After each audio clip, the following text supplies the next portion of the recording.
Ito guys, yung kanyang, kanyang mga handle, kanyang mechanism. Ano siyang rubber. Para hindi siya...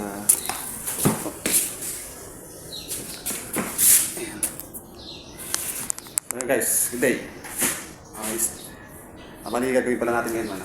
I-install tayo ng steel door. Ang sukat pala ito guys na ayun yung kanyang 210 by 80 centimeter po yan. So ano guys, steel door ito. So kaya steel door ang ginamit dito ni client kasi puro anay kasi dito guys. So ayaw na niya magpagamit ng kahit sa mga cabinet ayaw niya ng kahoy. Okay guys, ano ko, install natin ito. Unahin ko muna buuin to. Yung kanyang una ko muna sasalpak pala yun. Dito.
So guys, yun na pala yung nagkabit ko na pala yung pinto. So pati yung kanyang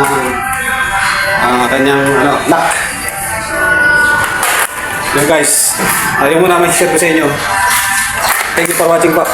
Bless you all.